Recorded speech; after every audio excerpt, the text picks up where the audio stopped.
was working on the road here, and I just wanted to take a moment for and just really gratitude. I really appreciate everyone volunteering their time today to be on this committee. We're going to meet 5 times on the tech committee going over the study period. So today, I really appreciate you taking the time to volunteer and to really value your input here. It's important as we go through this process to be able to come up with a couple of concepts for an open house that we'll be targeting sometime in June, or probably June, July of this year here. So again, thank you for your time. I know this takes time out of your day to come here, but greatly appreciate that. I wanted to start off, if we could just maybe go around the table and just introduce yourselves as where you're from, tell us a little bit about you're from the city, outside the city, a little bit that. And so if we could take that and former Mayor Dalton, maybe you could start us off there. Hi, my name's Brian Dalton. My family moved to Polk County 1851 and went into business, and my family's been in business ever since. So I'm business oriented. I was elected official for a while here in the town, and I'm president of Downtown Association right now. Thank you. I'm Dave Honeycutt. I am not from around here. I'm from Columbia County. I run the Oregon Property Owners Association, but I'm not here on behalf of the organization I run. I actually own, I'm a member of an LLC that owns about 21 acres in the node. Okay. I'm Dale Darwin. I moved here in 1974 from the Midwest, and I've lived here ever since. I've been involved in the planning process in Dallas before with the comprehensive plan. I probably have ridden my bicycle or walked on every street in the city. So I know it fairly well. I probably walked some places where I wasn't supposed to too. But I don't remember what they are. So. Randy Ayed. I live here in Dallas, come here about 40 years ago, got married here, raised our kids here. Currently, we live within the city limits of Dallas. I run Lakeside Investment Group, so we do a lot of commercial structures and stuff like that. And we are, those of you who are familiar with Dallas, open road transportation. That's where my office is at, and I'm overseeing the new facility there that we're getting ready to build. Hi, I'm Ted Stonecliffe. I'm a transit planner at Chariots for the Salem Area Mass Transit District. We run express regional buses here in Dallas, between Dallas and Salem and Dallas to Monmouth Independence. So I've been with Chariots for about 10 years and born and raised in Oregon.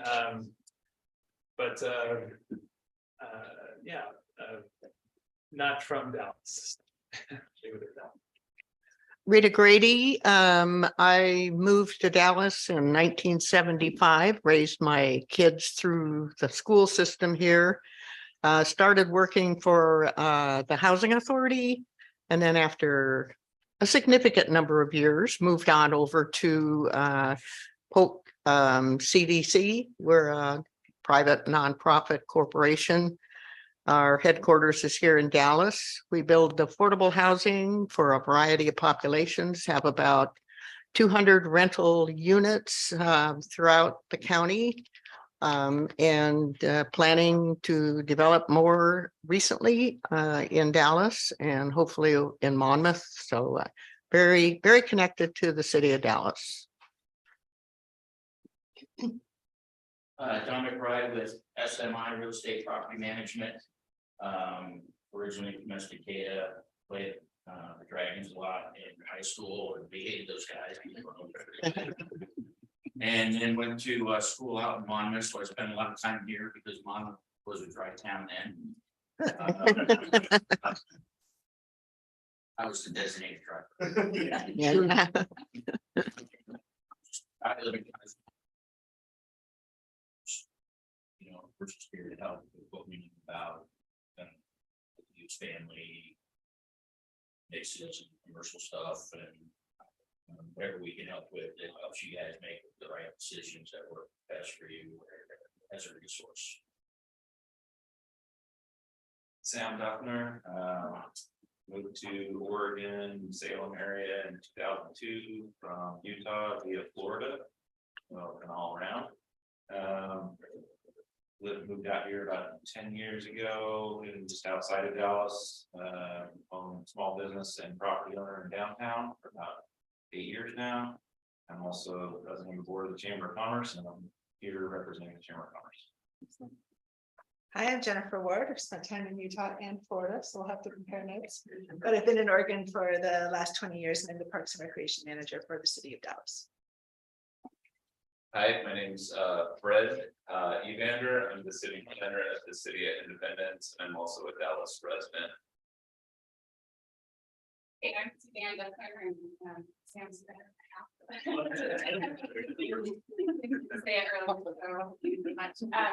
I'm the economic development director for the city of Monmouth, so your Tri-Town no longer since 2002.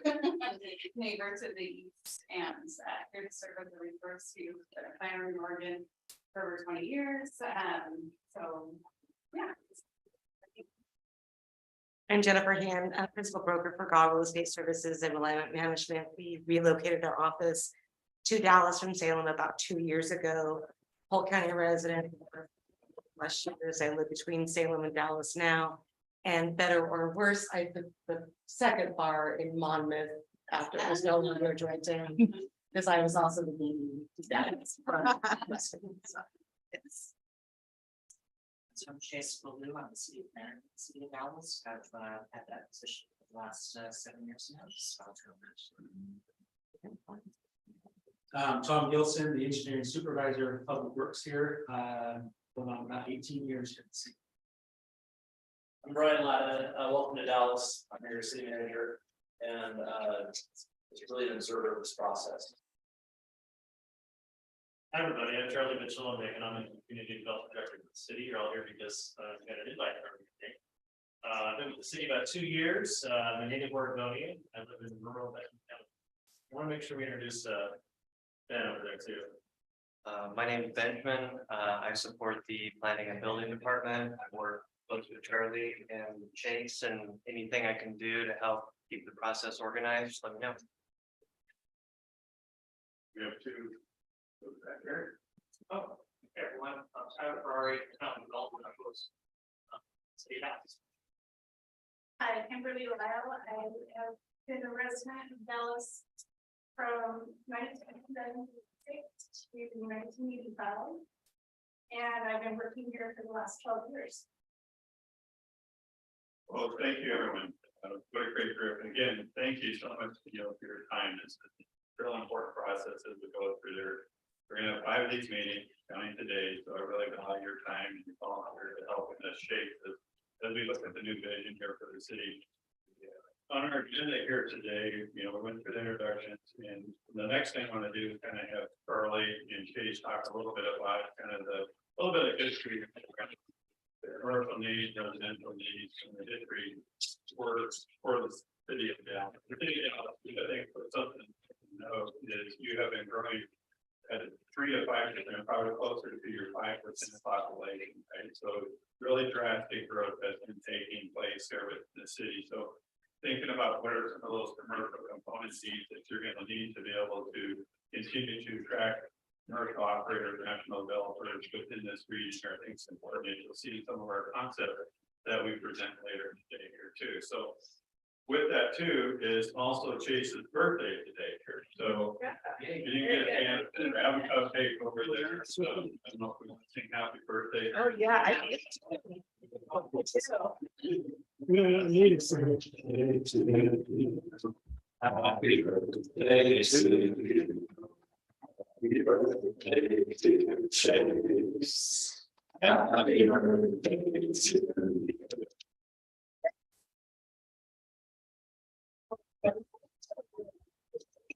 Sure.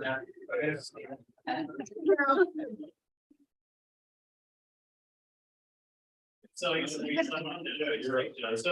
I'm not going to spend a lot of time, and I want to make sure that we have enough time for input from you all. If we get done, we'll really explain too. But just from a high level, what's kind of driving this project is our need for identifying some additional commercial land opportunities in Dallas, along with some need for medium density residential. So in the last several years, we've had what's called an economic opportunities analysis performed for the city and a housing needs analysis. And it's from those two studies that we determined, or our consultants determined our need for efficiency in those two areas, commercial and the medium density residential. So as we look across the community, this area, this light rail node is one of those areas identified as an area that we can capture some of those deficits.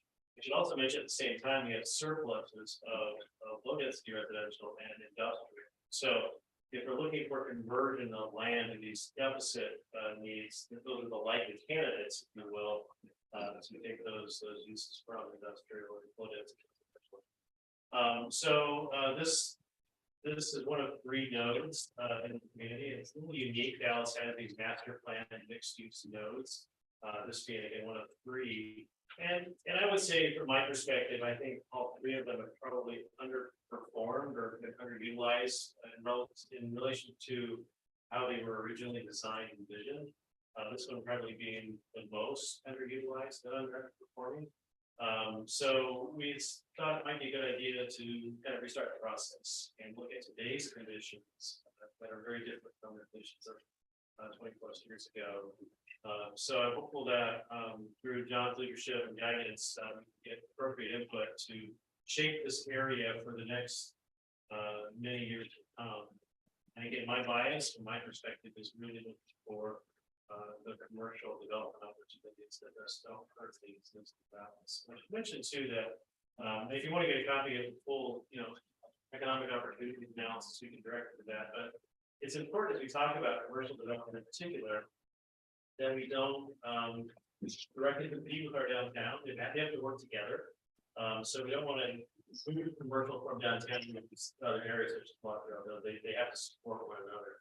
But at the same time, we have to be available to new opportunities that we can take advantage of.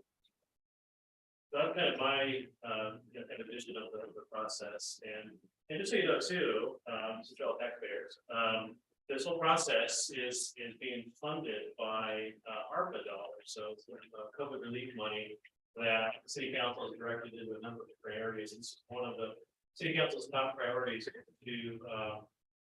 get additional land and develop for commercial opportunities. So this is a part of that process. So. I'm not sure I had a whole lot to add to that. I think that was a pretty good overview. So if what I understand, Charlie, is you when we look at your shortfall. Is there any questions from the TAC around the shortfall deficit on the commercial? Have you had, if they're interested in, learning more about that, or like I said, we can definitely put that out there, provide that information to you. Any questions for the staff around that? Question. You said 94 acres is the deficit. What is that? What is the total inventory? What percentage would that be? Seems to answer first. I don't really answer that number yet. And by the way, that number in all these analyses, that's the 20-year out projection of within the urban growth boundary. That's for that deficit. Chase, I'm hoping maybe you can find it. Yes, I was just looking through my transit plan and I realized it does not have the POA in the back of it. It has the HNA, not POA. Chase, yeah, it looks like the demand over the next, again, think about, where the city's in the next 20 years, demand is right around 138 acres, right? There's only 44 acres left in Phillips Pike. So how do you find that creates that 94 acres deficit there? So, hope that helps you out. Any other questions around the commercial lands? I will ask one. So if we're talking about not competing with downtown, does the EOA specify exactly what the difference between, what type of commercial land is needed? Are we talking big box sort of things here, or are we talking other types of employment opportunities? So my recollection, it did not get into that planning range. And I can speak anecdotally, the central business district has quite a bit of retail space that's being renovated currently, but we have no big box space. There's no place downtown to put anything larger, to my knowledge right now, than about 4,200 of a footprint on the main floor. So for me, I get a lot of requests for people that want that big box space and there's no place left to put them. That's ready and suitably developed for that. So there's a difference between what would go downtown and what potentially could go out there. Back to your question, Sam, according to the EOA, there are 45 gross acres of commercial land. Currently, Charlie, is the infrastructure pretty much in that, those 45 acres? No. Common, no. yeah, that's a good question. So I mean, like right now, I'm not gonna give my potential tenants away. But I've had two, well, you guys would even know their names, but quite large restaurants that would like to come to Dallas, right? And when we purchased the property to the north of Open Road, it's kind of a funny thing, but right after we purchased it, I had two different restaurants reach out to me. Of course, we needed that space for our new facility, but I know that they're very interested in coming to Dallas. We, as you well know, Open Road sits at Murphy's Restaurants, old location. Well, there's a lot of the older generation that really misses Murphy's Restaurant. And there's just nothing like it in Dallas, you know, there's a lot of steakhouse type stuff, but nothing like what we had there. So there's two potential restaurants that would love to come to Dallas. It's just finding the local space for them. So, Tom, perhaps this might be a good opportunity for you to kind of just briefly overview where we're at on the site within the Montreal node. Yeah, so the Montreal node right now has access to water. And then the storm would all be handled by, it's a basin that sits and it actually flows to the northeast, doesn't tie into the river over here. But the one thing is lacking is getting sanitary service to the node. The closest we have is we've got a dead end on the end of Hawthorne. End of Hawthorne down by Academy. So that is a significant run, it has to go all the way up through Hawthorne to the county. We also have one on La Creole by the light, but that would only serve the area right there next to the light. So the city is in the process of getting ready to put out to bid qualifications, RFQ for engineering to design a lift station and gravity line coming down Hawthorne that would serve the La Creole net.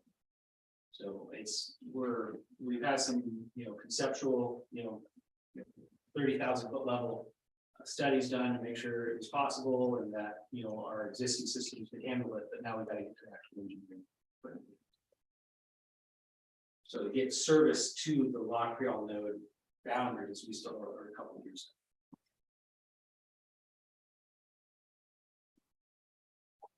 Hey, John, and Yeah, so it's more, and this maybe later on, you can tell me that, but you're looking at that, it looks like there's a number of individual parcels. We're just wondering if you have any sense for how many individual property owners there are and parcels. Yeah, we have that. we have 154 tax lots that are in the study. And approximately about 100 properties that have dwelling after 154 tax lots. You're asking also how many unique owners are there? I believe We have 119 mailers. That's, that's one of the challenges of this node is that there's not a lot of large parcels. So there have to be some reconfiguration of the parcels. There's a lot of different property owners. Some of the parcels are configured not ideally for the developer.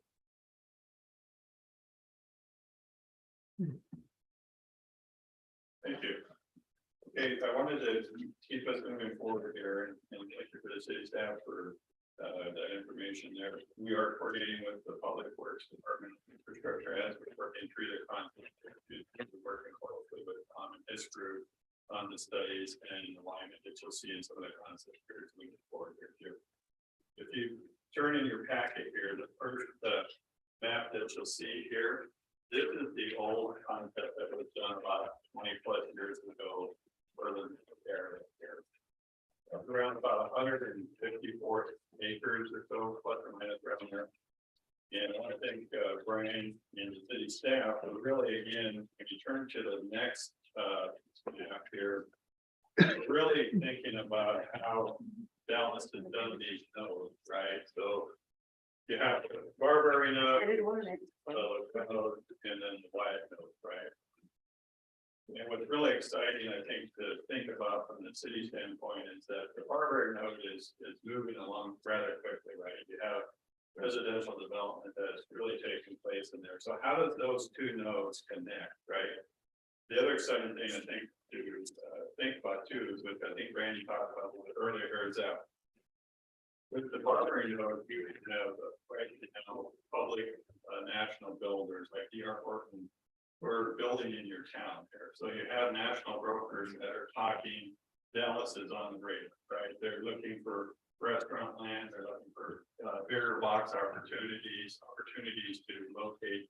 And this is really attractive for Dallas because it's one of the first cities that I've seen in this kind of region around Salem that's really starting to look outside the area. So capital market see this as a good spot to invest. There's a good return on opportunity for your commercial or residential development. So from that aspect, that's exciting for us to be thinking about what can come out of this Creole node here, right? So with that, as you go through, the first steps that we did is just really want to understand when you're looking at the development of the site, what are some of the existing conditions there, right? So when we think about like Brandon was talking about when a operator comes in, they only have so much time to do their due diligence, right? And this aspect of us spending a little time looking at the existing conditions is really helpful for someone looking at an opportunity to develop in your community, right? So they want to know, is this property in the floodplain? Is this property have, drastic slopes where it costs more for us to build our project, from a standpoint of retaining walls, excavation, all those things add up and make it harder for an operator to get the return on investment, right? So going through this process, the first thing we did is, again, we looked at the turn in the next page here. Is really, is there a floodplain in this node, right? Well, the good news is there isn't, right? So that's really attractive, right? So that's a big thing to really understand is that people from an operator, from a developer standpoint, whether it's commercial or residential, there's really no impact for its flood insurance or having to deal with mitigation of during the floodplain activities there, right? So we continue on, you go to the next page, right? And that's looking at, planning slide, what is the style of that look like, right? So what is where can we have, what could potentially be impacts for landslides and what would that look like in this area, right? And you'll see there's some spots here, there's some moderate areas. And you'll see that as you look at the concepts up here later today, you'll see these green areas on our concepts up here, right? Those are the open spaces that we have just blocked out. Again, this is the blocking for the first session here. And those blocked areas are also, which you'll see later when we go through the maps here, is the wetlands area, right? So we're looking at how that can be incorporated into the area for wetlands, parks, amenities along that with the road from both sides there. Continuing on is your next map here. This is your flow and contour here. And really, these we ran as put intervals here, so really wanting to understand if you're coming in, you put in a 40,000 square foot box, 80,000 square foot box, or if you're doing a horizontal commercial mixed use type. What is it going to be those contours? How much does that land undulate up and down through there, right? And when you look at your map in this area here, really there's not a lot of drastic slope changes. We know around the wetland area, there's some steep changes in through there. Where we can identify that as the green open space area from that aspect there. And the next map is the wetland. This again was on the original concept 20 years ago. The wetlands all has been there. It's been, we've looked at it from that aspect to be able to incorporate that within this concept and keep the wetlands in that area, the surface areas there. And how we can tie that into the concept of. Is there any questions on the existing conditions? You know, John, one of the things you might want to talk a little bit about is how and why we expanded the scope area for the proposed node being essentially twice as large as the original concept. Yeah, I think that's real important, Charlie, too, because when you look at the concepts here today, when you start looking at these areas, right, so. You look down, here's the Burberry node, right? And then how does this Burberry node, where it's densely single family residential, some townhomes in there, right? How do these folks have services within your community? And how does this translate, you know, from density into this node here? So what you're seeing, Dave, this kind of takes us into the concept we're going to talk about here. You have all four concepts here in your handout, and we'd like to, you know, maybe do a roundtable and get some solicitation and feedback. We'd eventually like to come down to two that will bring to the open house in the summertime here. There may be some components that you like a lot on one concept, that you might not like something else on the other. So I value that feedback and have support there. But I think the first thing that you see here is really looking at the commercial node, right? From the standpoint on the four concepts here, the first one has, you know, 78 acres. This one has 95 acres. Again, remember you got 94 acres as your deficit. This would help really fulfill that. This node drops down to 97, right? And the last node here goes down to 65. I'll talk about this here in a minute, but those are the commercial ones, right? Then when you think about how you want this to transition from single family dwellings into this area, right? You can look at medium density. So this yellow piece here is the medium density here. You have a little bit of a short called medium density in the city. So that's something that could potentially be a way to solve some of that medium density here. This concept is a little bit of medium density, but then it transitions into high density here, and then still leaves us in the back here is single family residential in the back component here. A little bit further, you have again medium density, high density in these areas. And in these two concepts here, we started to introduce a little bit more of what a mixed use multifamily commercial component could be where you consider, right? And the last one, because of the element up here, is eventually going to be a 5-lane corridor with ODOT, right?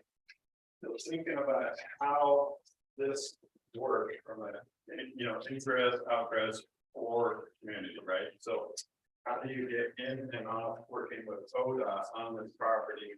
It is there a component that could be commercial horizontal mixed use, but maybe some type of residential component that we could write into the code from that aspect there. So again, this one has a lot of mixed use in it here, about 49 acres here, less commercial here.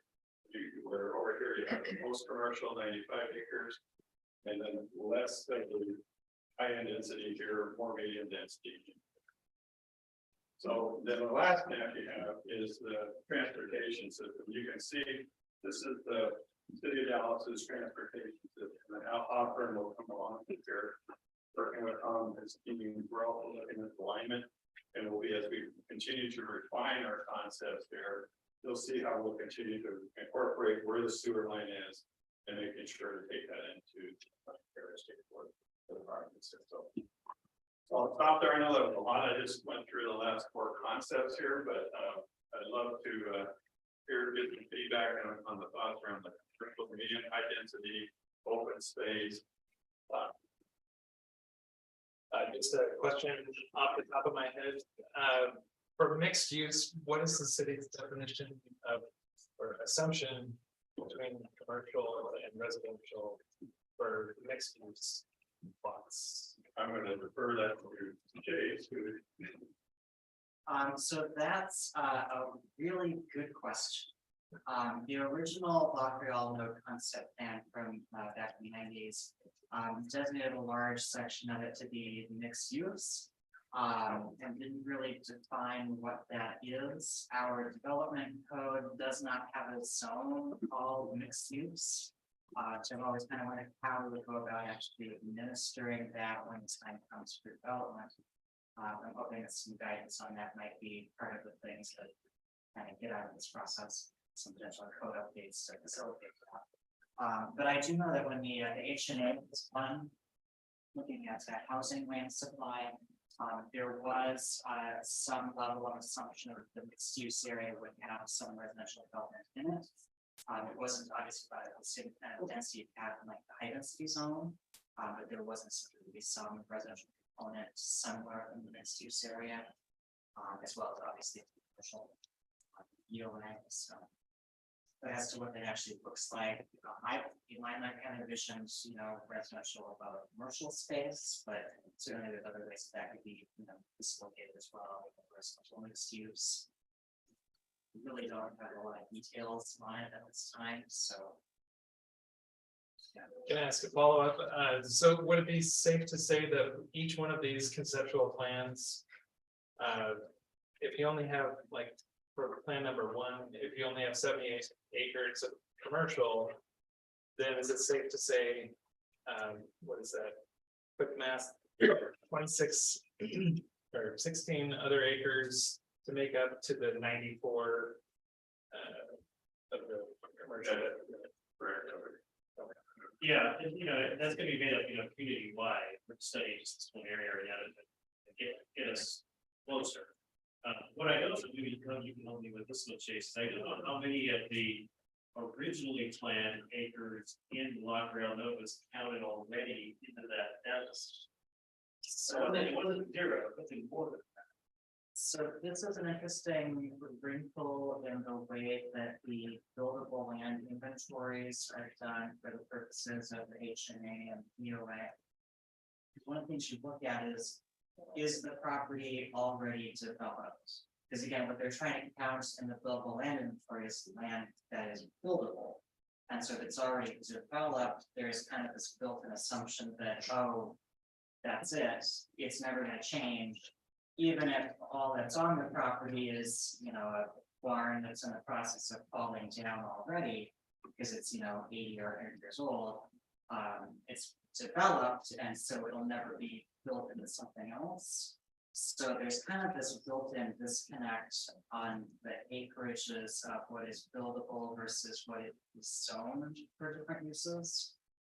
So there was some of that was taken into account in that sense. It included essentially all of the plans as they were initially figured in the original plan, but then subtracting out the parts of that were developed. Even if the development that was on it wasn't highest and best use, wasn't what it was originally. So it's not a precise number.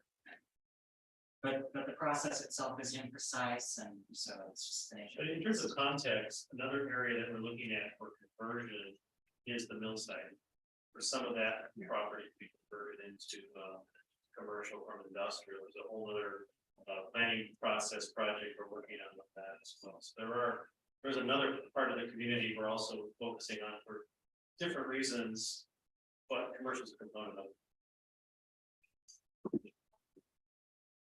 Another from Charlie in the UA too, it talked about, there's about 6,500 jobs right here in the city of Dallas, and that is projected to get to 9,000 in less than 20 years. And the growth you're going right now, not even is, creates a more challenge of finding that commercial space to be able to bring in those living wage jobs, right? And then that's like, so that's, that's almost a 30% growth is going to happen here, right? So really, being able to have those areas to be able to attract, regional, national, commercial providers is going to be something to, I think, for the TAC to really consider.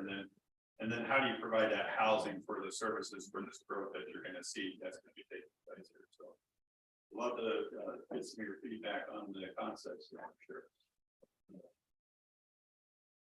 I'm wondering what your definition is of a living wage job. I guess. I could think of an example of a big box store here in Dallas.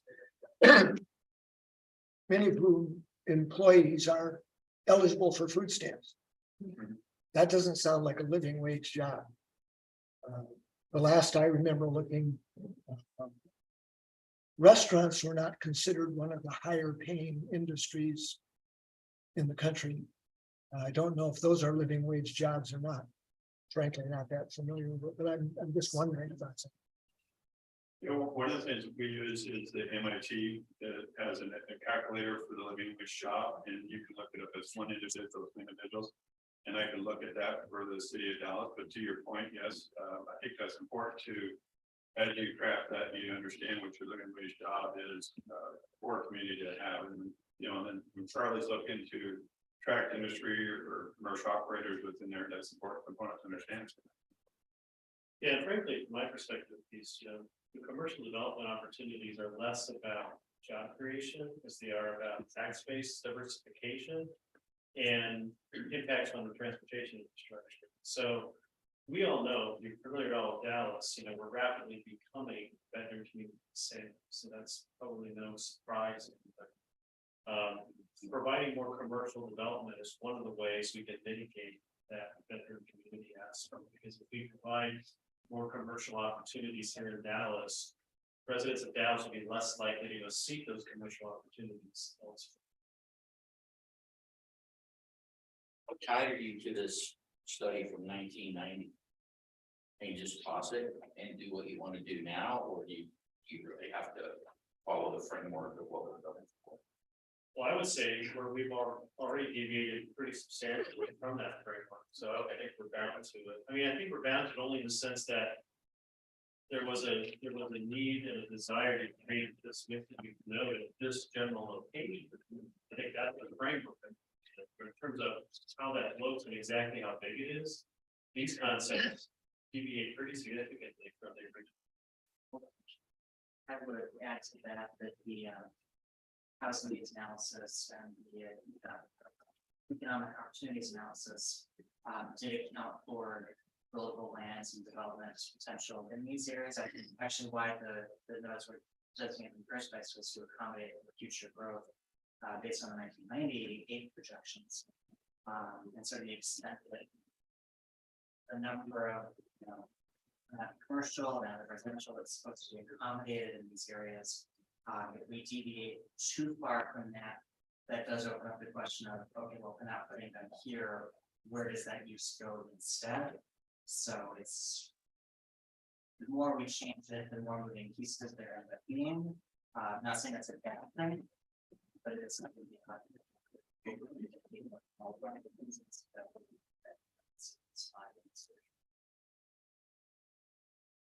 Your multi-use has a commercial component, then aren't we running the risk with these maps of going beyond what your EOA requires as far as your commercial acreage? But somebody asked a question earlier about the mixed use, and it looks like it's identified as multi-use now, but if it does have a commercial component, then wouldn't we consider all the multi-use acreage as satisfying the needs for commercial land in EOA? So again, when the EOA was developed, it assumed already that there was developable commercial land in the Creole node.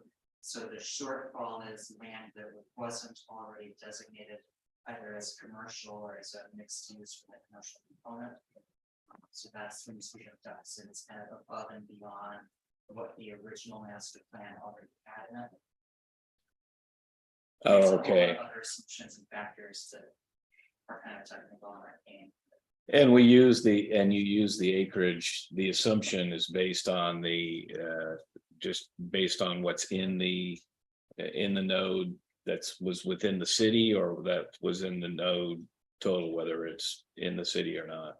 So the EOA and the HOA by state law, they're both based on urban growth boundary. Right. So even if it wasn't inside the city, and a large portion of the node is not inside the city, or we recognize that, but the planning documents all included the areas that are outside the city limits center. Kind of multifaceted question. So, when I look at options 2 and 3 or conceptual plans 2 and 3, I look at a portion of the high density to the south of Ellendale there, and then mention that Ellendale become a 5-lane road. And then we have a lot of, and then we got the Barbary there as well, and we've got all the commercial to the primary to the north of Ellendale, which brings up, to my mind, a concern of pedestrian traffic. And so the first question is, especially if we're doing mixed use commercial, that would be something that should be more, I would think, would be more pedestrian oriented rather than car use oriented. So number one, are we looking at that? I mean, so I guess the biggest part of my question is that do we, as this committee, are we supposed to look at things that detailed and provide that type of feedback to you, or then what's the deliverable word line to you?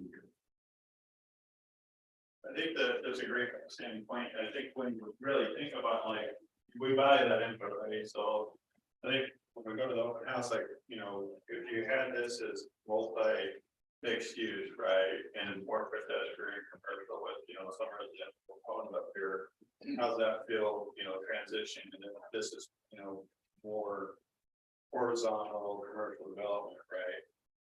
How does that feel to the tax committee there versus, you know, like what you said here, where this is going to be challenging in here for, you know, these single lots here to be able to think about how this goes as far as development here, you know, because it's all single rows here. By the time the right of way is acquired, you know, you're going to have maybe 10, 15 feet to the front of someone's house, right? So really think about accessibility too, getting in and out of these properties from ODOT, you know, transportation.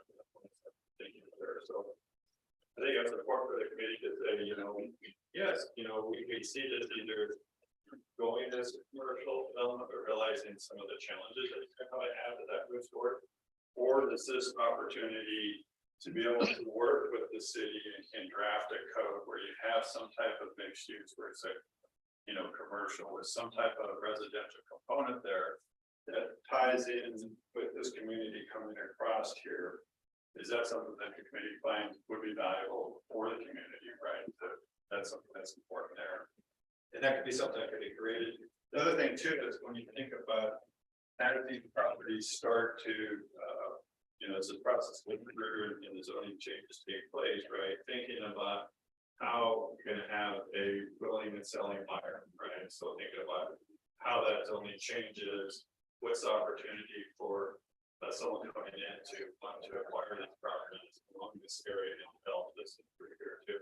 The other thing I think would be important to consider too is coming in off the Kings up here, you know, you have commercial here and then this component we show a multi-use here. But at the same time, you know, does this feel like it should be commercial coming in on each side here, right? So that's something to kind of be thinking about when you're talking about restaurants, right? You know, proximity, location, this could be, you know, great. But those are some things I think we want to hear from the committee, you know, from that point as we look to refine the plans that we move forward here. I would just say, you know, Sam, down the road, no pun intended, I mean, when East Ellendale is redesigned, you know, it's a major arterial, so designing that road to be pedestrian friendly is going to be a critical challenge to be addressed at that time. It's going to be a barrier. There's no way around that. It's just how can we soften it as best as we can, right? And we are working on an update to our transportation system plan, which is kind of a master plan for the street network and citywide. So I think there's also parts of that that can be encompassed in that planning process, which is really focused on transportation, working closely with ODOT, putting those plans together. As obviously Ellendale's a state highway, so what we can do from a city perspective is some work input. Not The master of understatement. right. Though it's ODOT that's funding that project, so fingers crossed. Jennifer, Okay. And this maybe coattails on Sam's comment, but from well, just recently, the city did a polling effort related, a separate effort, but related to Parks and Recreation. And the feedback that we got from our community was almost off the scales in, from what the consultant said about how much residents of Dallas love the Parks and Recreation opportunities that are here in Dallas. It is a really, really high value with our citizens. So I think it's essential that parks and green space be part of any planning in any node anywhere in the city, no matter, you know, what kind of zoning we do. So I'm glad to see this here. I think it's particularly important when you're putting high density and even medium density housing in, because that then is the only green space, that public green space is the only green space that those residents have. When I look at this and when I look at other parks projects, I'm looking at connectivity. As this open space exists right now, it exists as an island. And connectivity of green spaces is important for a couple of reasons. One, especially here where you've got so much commercial zoning around it, you want to make sure that you're providing access to that green space, because not everybody who would be using it is like living right around it. If this is a wetland area, maybe not so conducive to like a parking lot that some of our other parks have, where it enables people to drive and be there. Also, when you have connectivity of green spaces, that increases their use from a recreation standpoint, but also sort of doubles then as a transportation option of actually getting people from one part of the city to another, either through bicycles or walking. Also, when we go out for grants, which is pretty essential to our parks development, in areas where we can show connectivity, that really helps us in getting funds to then develop these green spaces. So I can leave it for later on, but I have some ideas about how we can increase the connectivity of this green space with some other areas in the city. Maybe that's very helpful.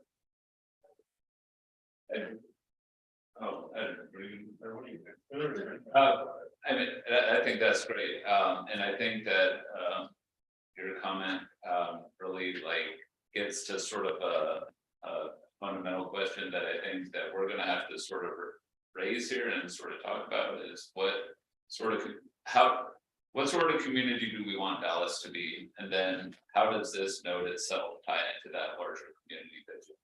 And I think that that's a typical planner talking, what's the vision, right?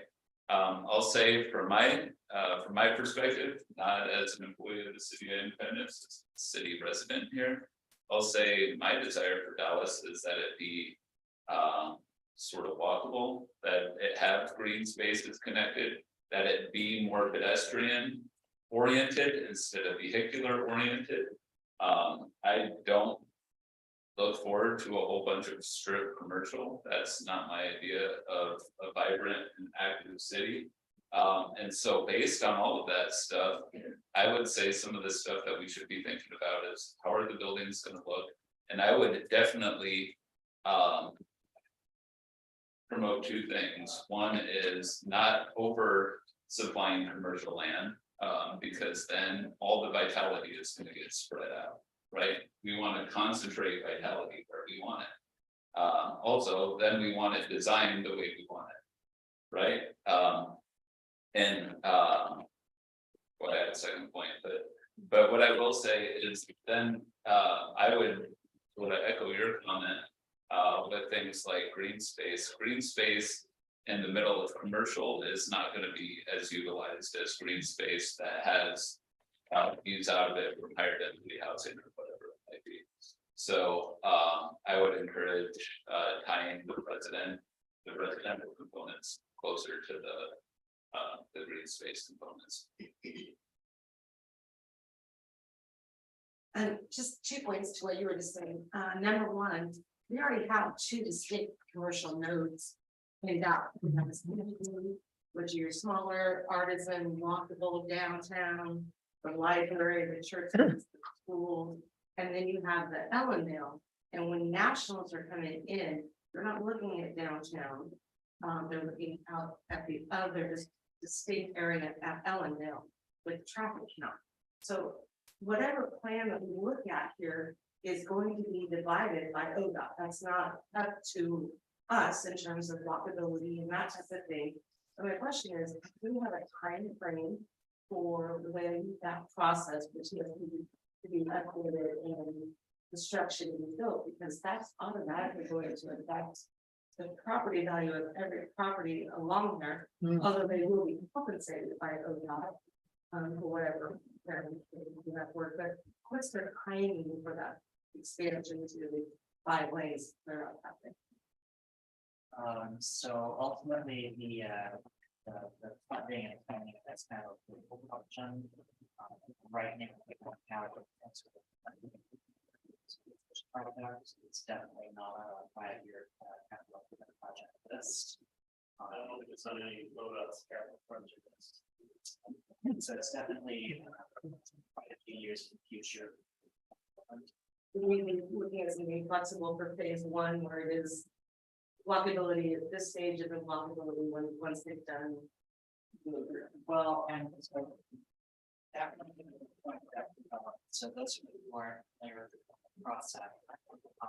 Often there is a lack of infrastructure or there is some standard infrastructure. It's incumbent then on the developer to upgrade that infrastructure. So in this area, there's no sidewalks along Avondale. If those properties were developed in that would trigger the need for installing a curb and sidewalk and gutters and storm drains, which can be very expensive and which therefore then having to development, you don't have something pencil out as well. They said a lot of that is developer driven. So even though we don't have a capital project currently, that doesn't mean that pieces of it might not happen. That's all.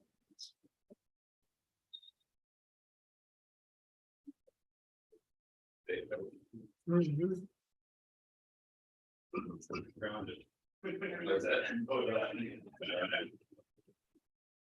That one at least has ample right. Yeah. There's no further right way I can describe it. Allendale or question.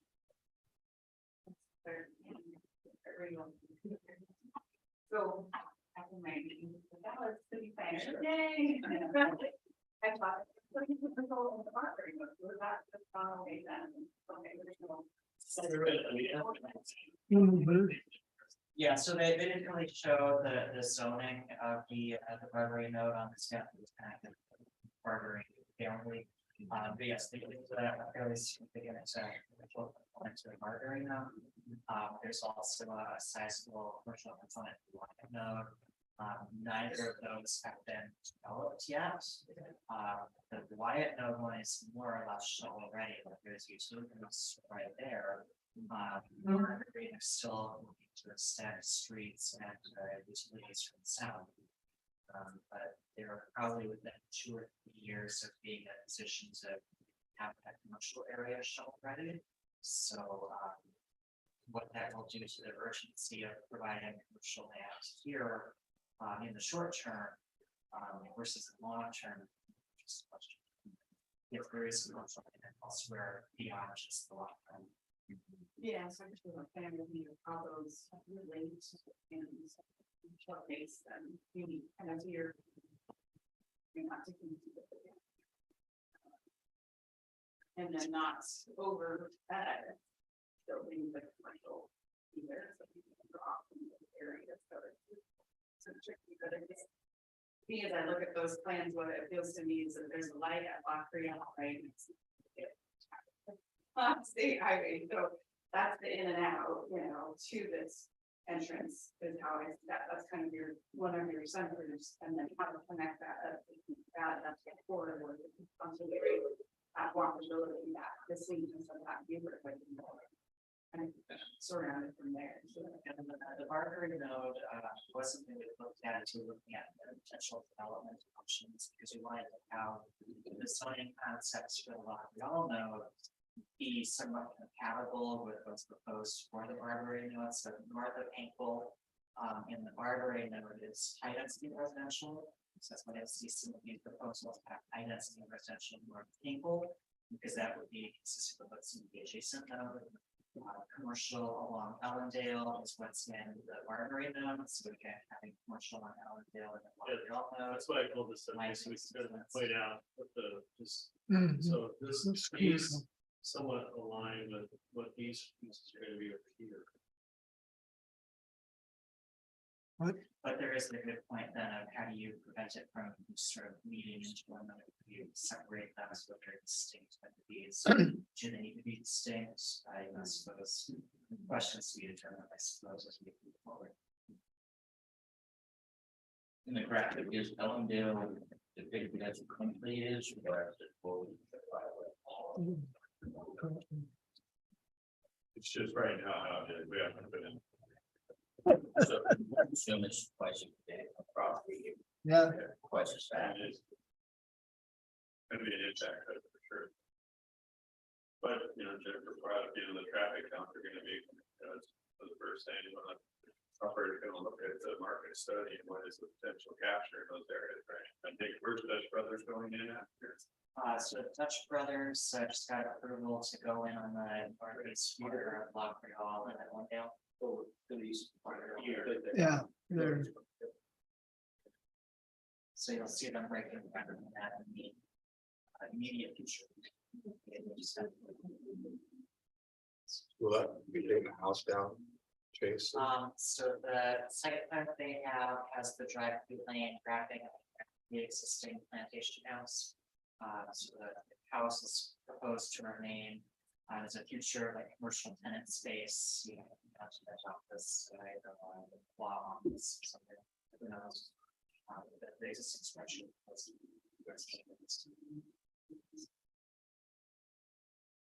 as I remember, and I may not remember accurately, it's been a long time ago, but when we were working on this plan in these various nodes, one of the ideas was to have sort of neighborhood commercial available to people so that you could have a walkable area. And, when Charlie was saying this was the least developed of them, I would probably disagree with that if you look at the node on the western edge of town where there is no commercial development at all. And for me, as I said, I'm a walker. I think it's important, particularly in terms of our transportation plan and concerned about adding traffic to streets and all of that, is that you have places where people can walk. And I can tell you right now that one of my least favorite places to walk is along Ellendale between La Creole and the traffic lights down by Safeway, because you have nothing to separate the traffic really from the people walking. I don't know how, I don't know how we deal with all of that, but those are concerns that I have. So I think I can definitely echo those concerns as well. I think there's definitely a lot of room for improvement on Ellendale. I go and look forward to what that might be. So. And I agree with Dale. I mean, my point was just more around new residential development, or new residential subdivision going in the white node, and the Marbury node, but we haven't seen that kind of activity. No, In the Lock Creole. because it's properties are more developed already. And speaking frankly, one of the challenges of having housing developers own your commercial land, own your multifamily land, like if your business model is predicated around, oh, I built single family homes, having a bunch of commercial land that you own isn't of value to you. Having a bunch of apartment land that you own isn't of value to you because you built single family homes. So I somewhat wonder to what extent the limited development we've seen is a mismatch in priorities between the people who own the land and the people who might develop it if it were more available. I kind of visualize maybe along Ellendale, it's the main arterial everybody uses. Kings Valley is rarely used. There'd be some kind of a frontage street probably in place that separate the main traffic from. If it's turned out to be commercial use there. That's quite common. Takes up more real estate, right of ways a lot wider, but Another way to go about it, is to get package road, running farther away, so you have your development between the highway and the package road. sure. That gives you the ability to have development kind of on both sides of the package Right. road. You could access control then too, like you could control access to the highway.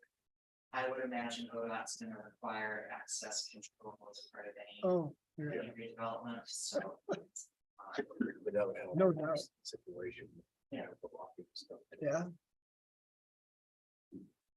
One thing I'm just gonna throw out there is, like, I know that Dallas has sort of grown along Ellendale and it's almost become the main street and it's really kind of bypassed downtown. And I think this opportunity here, when I was sort of thinking about it, looking at this node that we're talking about here and also looking at the mill site actually gives the city an opportunity to sort of reestablish this access through the community. And so if you so potentially you could take Kings Valley Highway, make it super walkable enough right away there and everything like that. You could orient some of the more mixed use components up sort of toward the north towards Kings Valley. And then you could have sort of the ability to do non-motorized through down Kings Valley to the mill site. Just to sort of be established this as a key way through the community. Doesn't that depend on the existing development patterns? And how are we gonna do, how would you do big box? When on Ellendale, when it's almost all small acreage or not even acreage, just small. Single family residential. When you're gonna have to aggregate everything.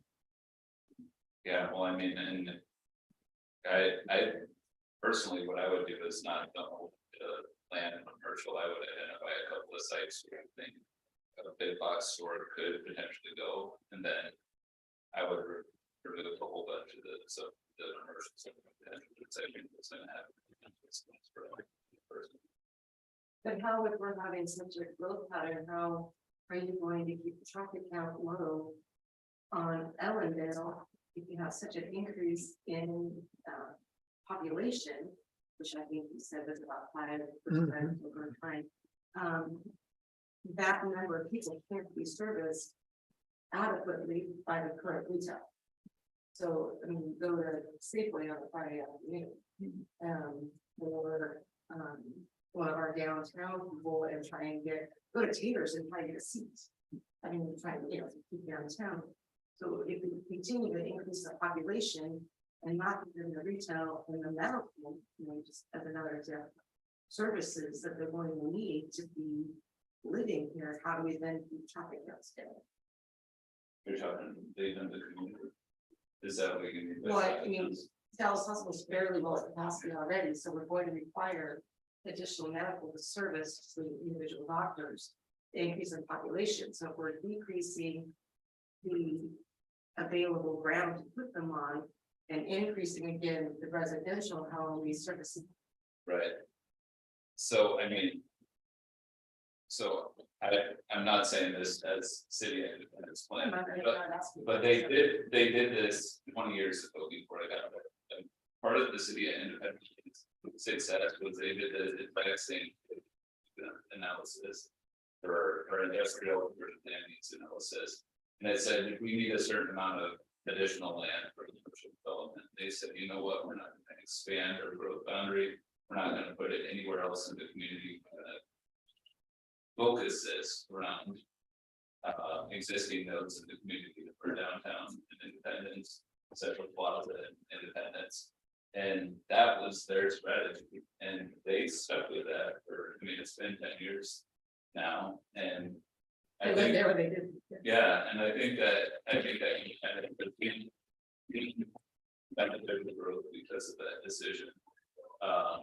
And so that's partially why I just say, don't expand it out too much.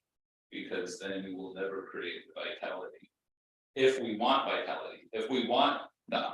So that's why I got back, I'll get back to my first statement. What is the goal? What is our vision here? If we want the opportunity for somebody to go into any site in this commercial zone and do whatever they want, so long as it's a commercial use, then we could zone as much of it as commercial as we want. That's what we would achieve. If we want a community that's vital, where there's walkable areas, where folks could get around, then I would encourage less commercial. Let me, if I may, the calculation here on this 94 acres represents 3% of the total acreage of Dallas. So, which is over 3,000 acres. So it's not a large component of what we do. And this need has basically been identified over the last 20 years or so, and really about 23 years. And during that time that we have increased our population by about 4,500 people in the last 20 plus years. And during that time, of all these acreage we've identified that we need for commercial, we've not rezoned a single acre of commercial for 4,500 people. And people who come here, you know, I argue for the word balance, balanced community. In other words, industry, commerce, and residential. Right now, the housing needs analysis discovered that we have about surplus of 600 acres available, buildable land of residential, 600 acres. And of that, the commercial land, they discovered we only have 5 or 6 acres, basically, something like that left in commercial land. You could build about, because it's all kind of fragmented in little big parcels, you could build like one more Jiffy Lube in Dallas right now until we correct the imbalance and get us some more commercial land. And I think, Charlie, you're quite right about using Dallas, the center of Dallas, downtown, as a center pivot. So you've got commercial on both sides where people are traveling, say, through the mill site up through Jefferson, couplet with Maine and so forth. So you've got the central focus becomes downtown. And if you want the walkability, if you want the pedestrian orient, if you want the second story, third story housing, developing downtown is the ideal there. We have the street trees, we have the pedestrian parks and all that, restaurants, walkability. So this other area was conceptualized as a car oriented, automobile oriented, modern thing. And you can certainly compromise where it gets to be good pedestrian, but at the same time, we're going to become anything other than a bedroom community. Let's call it the workforce dormitory for Salem and Corvallis and McMinnville. They love it because they've got the industrial land, the commercial land up there that they can tax at a high rate. Here, if we provide their workforce for them, we have to provide services, fire, police, street sweeping, street lights, all that, parks, recreation. And we don't make any money doing that here. Actually, every house that's built here costs the city money. They pay less in taxes than they get in services. So if you just become a housing development, a great big housing development, people are really happy there, but it's an unsustainable model from the city's point of view. You probably know that the city of Dallas is not rolling in cash. I think most of the city employees would agree with that. So this is a way of restoring balance in all those areas I talked about. But yours are good ideas, don't get me wrong. As part of your EOA, did you identify the specific types of commercial development? I mean, is this small Dutch Bros retail, or is this, Fred Meyer? So it really did not go to that level of detail. It was not just like commercial land and commercial and industrial land is two separate categories, but beyond that, didn't really get into you know, office versus retail services versus other kinds of commercial. Would office be something, Chase, that you would allow in your commercial zones? Yes, office would be allowed. But retail is not industrial. So Right. Yeah, there's vague mentions of it, and it kind of tease out the need for further analysis. Like one of the bullet points, you know, in the first development recommendation says, evaluate the need for retail and services such as potential need for the groceries. And are you hearing from people, Charlie, that, you know, from, I haven't since I've been here, and I suspect that's because most prospects are sophisticated enough to evaluate what we have, so they're not even making a call. they know that there's no, they know that there's no sewer. Well, they know that there's no land. There's no appropriately zoned land for opportunities, but people like Randy and Jennifer are much closer to the action than I. But I speak on that behalf that we bought the old Ford dealership when it closed down. That's like 2.4 acres. And I've had people reach out, bigger box stores, just inquiring, hey, would you be selling that facility? And for me, it was more so that I have good tenants in there that have been long survivors of Dallas, and everybody knows who they are.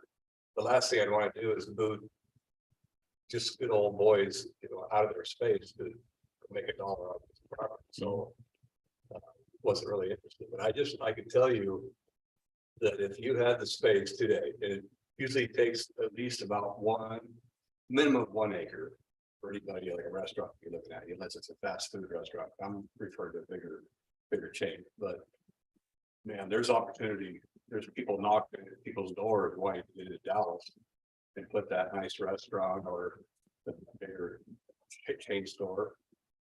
But I know I could have sold to one pump station where the car doctor's at like 3 times. That had me wanted to.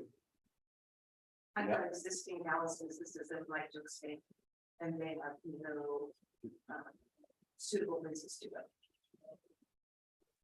You have a 3-acre commercial zone parcel, say east of Safeway. It just doesn't exist. Not an existing Dallas, long time business. Yeah, these are really good people that have reached out. I mean, it'd be an asset to Dallas and decent wages too. I'm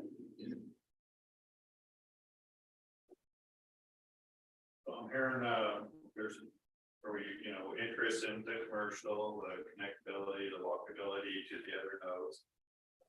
A little concern around how Ellendale looks, but I'm hearing frontage road is what it sounds like. When people talk about a frontage road, how's that sound like a frontage road along Ellendale on both sides, the north and south side there? I don't see where there's much way around it myself. I just can't imagine with as busy as you see Ellendale is currently. And it's just gonna get worse, as we well know, because you build out west of Dallas, everybody that travels to Salem to work, whether they're going to Corvallis or whatever, some of us know to take the back roads, right? But I lived on Kings Valley Highway for years, and there's just not much traffic on 223. It's amazing to me. You just don't see it. The locals know that they can buzz out there faster, but I can foresee a frontage road along the Ellendale road there. Well, you'd almost have to do that because the ODOT is not going to allow more and more commercial access to Ellendale the way it is now. They'd be crazy if they did. But if you did a frontage road, you're basically taking all of the small parcels with Yeah. single family homes. Which means those become undevelopable, which means the owners of those properties don't do anything with them. And the only way you get the frontage road is through condemnation at that point. Dave, how's that feel? Maybe expand on that where, you know, we show one use for commercial there, right? And then we show mixed use coming down farther because of that, thinking about like, what's your thoughts on that? Maybe, you know, commercial versus going to, you know, when you talk about putting that frontage right here, right? These lots became very hard to develop, right? So how do you kind of see that? What would you see, you know, as the vision in this area here? What's your thoughts on that? I don't know. I just think commercial is gonna be really hard and, you know, I shouldn't speak because I'm the one guy that doesn't live here. But just as somebody who's done a fair amount of development work, I just see commercial development along Ellendale as being really difficult if the idea is that ODOT and the city eventually want to expand that out to five lanes. Because the frontage along the road is all fairly small lot. Single family, you know, the Dutch Bros is right across the street from one of our pieces. And so you know, development like that would work. But anything larger than that is going to be really tough. And if you put a frontage road, whether it's on the north side or the south side of Ellendale, I think it becomes a real barrier for redevelopment in that area. The frontage road. Yeah, I think the frontage road creates problems, but having dealt with ODOT quite a few times over the years on access issues, I know those pain points too. So I don't know. I think it's just and it sounds like, since, you know, it sounds like from some of the folks that actually know what they're talking about and live here, that Kings Valley is underused. Maybe the focus becomes on trying to, you know, start from the north to the south, rather than from the south to the north, or from the center in both directions. Well, and when you think of, you know, desire to be, you know, pedestrian friendly, a pair of frontage roads becomes a major barrier for your community. Because it means to cross from one side of the street to the other, you're crossing not one, but 3 different streets. You think of, you know, how wide a state highway, 5 lanes would be, then add 2 streets, one on either side for fair frontage roads.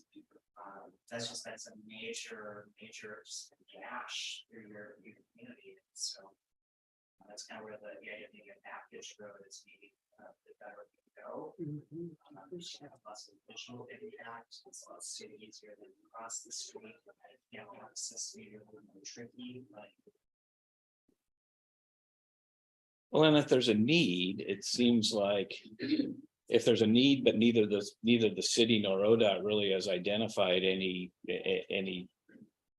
golden pot of money to actually do the work, then it's likely that the development's going to occur before the roads. Plans up front is always. Yeah, right. And there are funding mechanisms that exist that can potentially be employed, local improvement districts or renewal districts. And there's ways to fund such projects, but a lot of that is more with that budget. So. Yeah. How does the mixed use area, you know, feel to the group where on the north and south side of town? How does that feel to the back? I mean, Chase kind of talked about, you know, when you think about access off of a back road side, and you're thinking about all those different parcels, and you're talking about some aggregation taking place, right? So what's going to make those property owners willing to transact? Like Jennifer's talking, you know, thinking about like what's going to make someone have the most potential flexibility to have some different type of funds. The city doesn't have really a use code yet, but that's a way that could kind of at the same time create some walkability in there, having digital overlay in that area. But some of the thoughts on that committee there.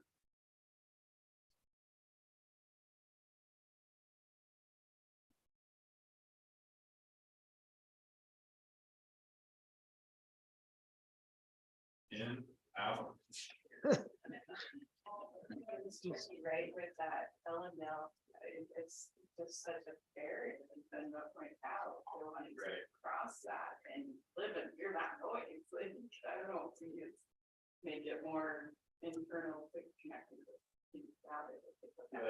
And when we looked at these lots, right, they kind of jog up and down through here, right? You kind of go here, you come up and down here, right? So you either go across here, or you could be thinking about, you know, if someone's looking to aggregate these parcels, right, this could be a lot. You could probably get to your goal, the vision here, a lot sooner than if it was just about this commercial component here, right? And then from that, you know, walkability, accessibility, you're starting to connect that, and maybe you don't end up having to put the frontage road in. It just depends on what your, you know, commercial providers would be looking for from that aspect. But this would maybe be more access down here. We have to think about, and maybe access comes in from here off the Creole off or from here. It seems like it would be really useful to get inside the brain of whoever is doing this at ODOT and find out, you know, what do they think is going to happen there? I mean, obviously they see some need to, you know, be able to handle more traffic. They have built lots of roads, including some freeways that have divided communities. I'm getting the picture more and more of this as a road that just divides the community. You know, 5 lanes. I assume, you know, I think 5, that means you must have 1 lane in the middle that's a turn lane. So that means they envision people turning off of that road constantly. I probably won't be driving on it. I know the other ways. I try to visualize being in a turn lane on Ellendale at 4 or 5 o'clock, trying to turn. Yeah, good luck with that. Yeah, turn to the north. I mean, even at where we're at it by Open Road Starbucks, it takes 3 or 4 minutes sometimes to get out because everyone's pulling out of Walmart. I realize the traffic count's higher at that end, this end, but it gets crazy. We came into town today. We were in Salem. We came into town today about maybe between 2 and 3 o'clock. There was a line coming out of Dallas on Ellendale of about 35 cars at the traffic light at La Creole and Ellendale.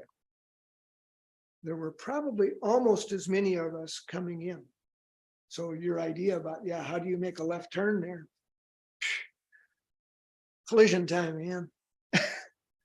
If I could just share a thought that, I mean, we've been talking about the mill sites. I've heard that talk about for years. And I can tell you just from a developing standpoint, you know, and Jennifer can vouch for this. Location is key, right? If you're gonna put, I don't care what you're putting in, but to think that we can take the mill site and create something over there, I mean, it has to be a guy with vision, I'll tell you that, because I personally would not, if I had the opportunity to go over here by Ellendale and do something, I would do that 10 times over going to the mill site. Sure. Just because it's all about, you know, be able to, you're coming down Ellendale, you're gonna see a sign, no. That's where you wanna be. There's a motel chain that wants to come to Dallas, right? I mean, a good motel, and then we need another motel, honestly. I mean, I think Best Western does fantastic. They really do. And so another motel, and they love to be close by each other. That's just how they work. Those income for the state, room income that comes back into the city, full income states here. Yeah, but I think about the mill site, I think that is having like something like Rita Grady where you can go over there and you can do something really cool over there, you know. Well, I'd like to see that whole area pictured up there as well as what we're talking about, because then you get a view of the whole city. Because there's big planning going on in the mill area, and there's planning going on in Ellendale. And so we want to protect our historic core as well. And I like the idea of clusters as opposed to strips. Whether it is mixed use housing with commercial on the bottom and a couple of floors of residential above, or just little businesses. So I don't think we're getting the full picture, and I think we need to see that. I mean, I do. Rita, you put it really well with the whole clusters instead of strips. I think that that's good. And I mean, I think as we're talking about, even if we're talking about automobile oriented development, there is a whole bunch of developments that use larger box stores to then create active centers. I mean, I came from city of Lacey from long ago. City of Lacey had a Costco go in and they did a massive walkable development around it. They did a similar thing with Lowe's in the south end of the community. Some of the stuff like that is stuff that could be done here. What they were trying to do was hit the automobile market, but at the same time create places that their residents actually wanted to enjoy. You know, rather than standalone buildings. Standalone buildings, you have one option. You go to it, you drive in, and you drive out. The more you cluster, the more you can chain trips is what it's called, where you can visit multiple destinations the same visit. So I would encourage that. Charlie, I don't remember that the city of Dallas is a neighborhood commercial zone. If there is one, so is that being employed in like the mill site so that their services, that's a bit from downtown, that's. We're not there yet. But there is area commercial, the biggest piece is around the hospital area. That's also neighborhood commercial. Then there's some areas, burger, They got 22 acres. Right there. so this area right here is gonna be neighborhood commercial, right? Yeah, all the way down to the city. So there's a little bit out over here off of Fairview, right? Yes, There's neighborhood shop here, neighborhood discussion, and so there's like 4 acres of neighborhood commercial over to my.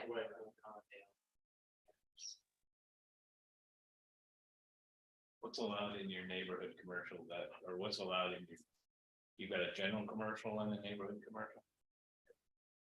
The biggest difference between the two, there's essentially a 4-plate limit on neighborhood commercial. It's capped at 20,000 square feet. Which again is bigger than grocery outlet, so it's not like you can't do something that size. But it's not envisioned for Costco or something where it's, you know, hundreds and hundreds of thousands of square feet.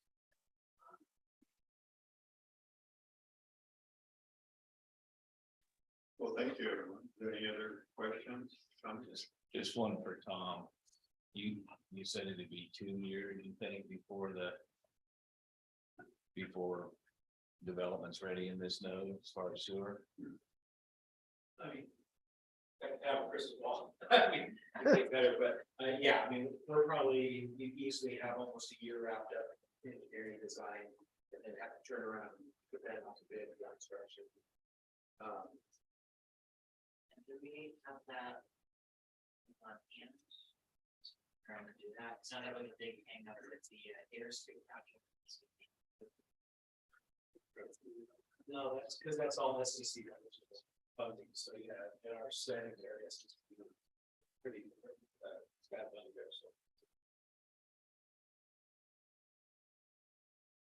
Again, thank you for your time and really appreciate your input. We'll probably send out a survey to get your feedback and then I'll share that out with the PAC committee. Get a few weeks to kind of review everything that you've had here, and then we'll send out a survey. If you could participate in the survey, and then we'll share that information as we move forward. Again, this is the first of 4 meetings that we're going to have for the week at each Thursday, and value your time and input, and continue to refine and build upon as we go forward. So thank you so much for your time. Thank you. thank you. Interesting.